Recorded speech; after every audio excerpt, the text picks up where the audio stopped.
to the video, and today we're going to be going over how to successfully wipe a squad, as in a couple tips and tricks that will help you wipe squads more consistently and a little bit easier.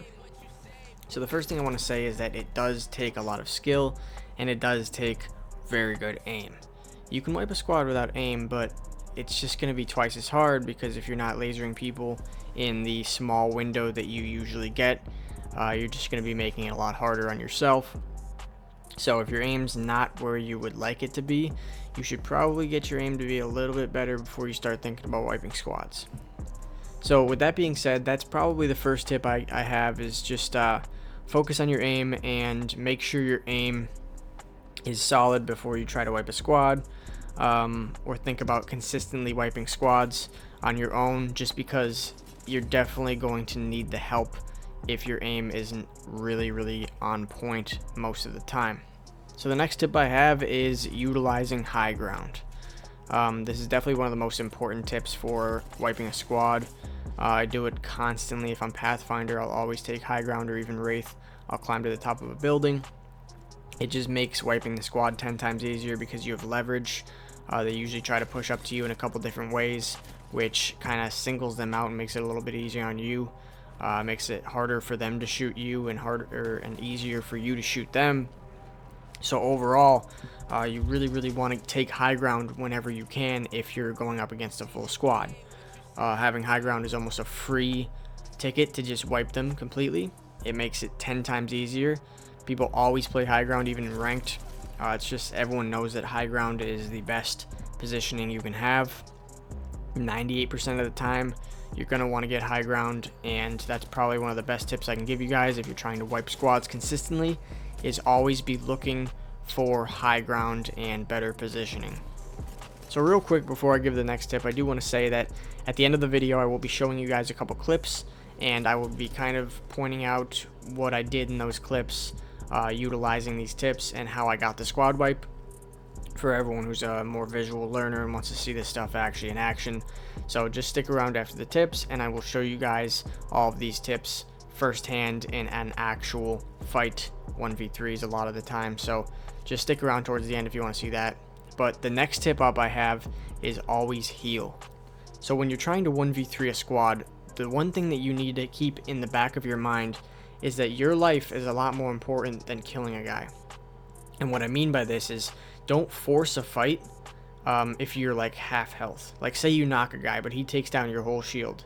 Like the first thought that goes through your mind shouldn't be to set up for the next guy pushing. It should be to leave and heal and then come back, and you can kind of maybe kill him while he's getting a res or something. But you definitely want to play your own life. You want to value your own life a lot higher than you would value getting that next kill, because you want to be full health when you fight that guy, and you want to kind of drop in on him when he's least expecting it. So that's probably the biggest tip I can give, because a lot of people don't exactly do that. They'll get a little kill hungry. They won't exactly know what to do next. But I promise you, even if it's just a cell, if you can get one cell off, you have to be very mindful of how much time it takes to get off healables, as well as how much time you have until the next guy gets to you. So if you have like 4 seconds, I would pop a battery. I know they take like 5 or whatever, but you know, you have that extra little bit of time, so you might as well just make the most out of it and always heal. You always want to be at the maximum health when you're taking fights. So the next tip I have, and I said it a little bit here before, is res baiting. I do this almost every single time I try to wipe a squad. It's a smaller tip and it's almost situation. I don't even want to say it's situational, because it's something that you can pretty much perfect and always do. I promise you, you can always do this little tip if you practice it enough and get good at using it. After you heal, like say you knock a guy and he took down your whole shield, you back up, you heal, you want to wait before you engage into that fight again, because you know that there's another guy coming, possibly even 2. Before you engage in that fight again, you want to wait until you hear him getting the res. At that point, he is very vulnerable, and it's almost a free and easy kill at that point. So that's the point you want to re-engage into the fight and get a free knock, making it just a 1v1, and you're probably still going to be at full health, in which at that point you just go full aggro on the last kid and run him over. Now that's probably the best tip I can give you guys. It's it's a little cheesy, but it's definitely the easiest way to consistently get squad wipes is by baiting out a res by leaving to heal. And it works like 90% of the time, and people always fall for it. So just wait for the res to re-engage into the fight, or if they're not getting the res, you can obviously push up by yourself. But it's definitely a lot more beneficial to wait, see if he's going to get the res, and then push. So the final tip I have is singling out the enemies. And this is probably the most important tip I can give you guys, because a lot of times I've had squad wipes where I don't have the exact clip of it, so I can't show you guys it, but I remember this one example of it was a 1v3 right at the end of the game, and I had to rotate to them. So worst case scenario, and if I ran out there, I was pretty much dead no matter what I did. So you have to play patient. I can make that its own tip, but I'm just going to leave it in here. Playing patient for squad wipes is very, very crucial to actually being able to successfully finish out the squad. You want to wait for them to mess up.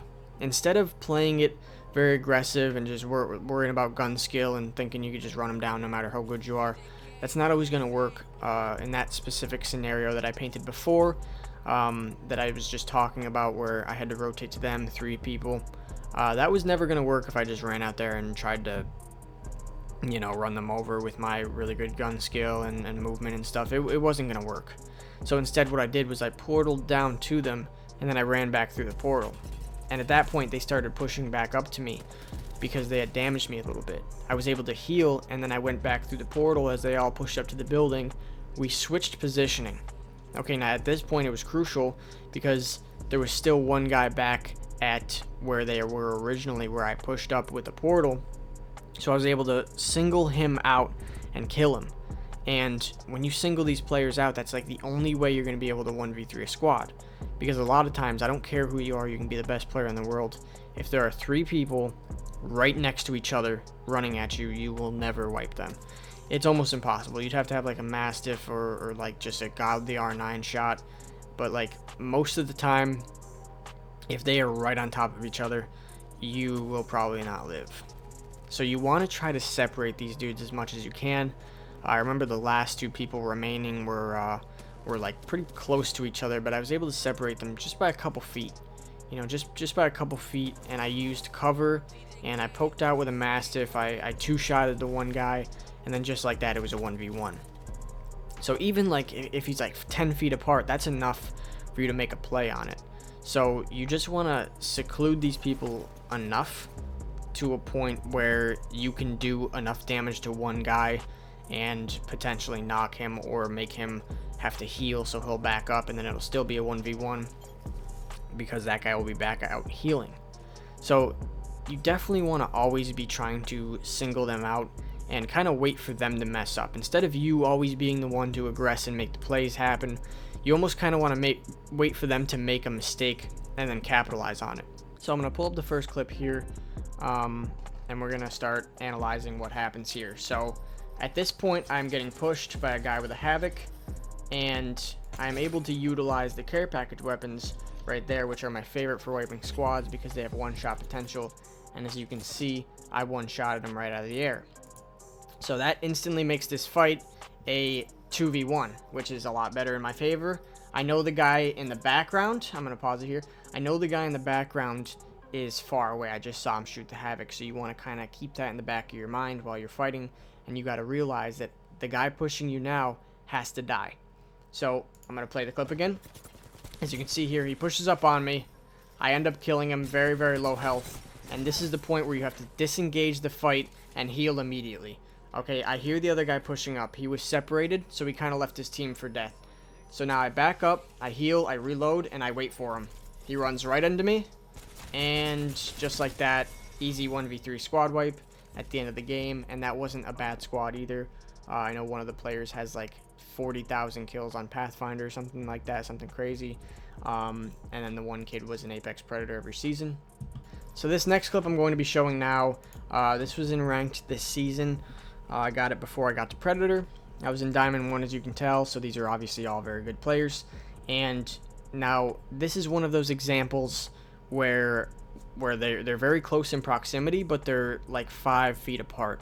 And that may not seem like a lot, but you can, using cover, you can almost always kind of separate them just enough to be able to wipe the whole squad. So you'll see what I mean in this clip right here. So as you see, Pathfinder comes through the door, I reload, I kill him, and then I hear Wraith coming through the portal. So as you can see here, Wraith comes through the portal, I one-clip Wraith as she's trying to run from zone, she's panicking, I kill her, I get back behind the cover, it is now a 1v1, I reload, and then I'm able to get Wattson down very, very weak, and kill her. So that was a more risky squad wipe. It would have been nicer to heal now that you had it down to a 1v1, but I knew that she had the blue shield, and I knew I didn't have any syringes, so I had to take her out right then and there. So this next squad wipe I have, this is just me poking from long distances with a wingman. This is always a pretty effective way of wiping squads as well, is trying to get that early pick. And as you can see here, I secure the early pick, and then I do a little bit extra damage to this guy right here, so he peels off to probably heal. And at this point, I push.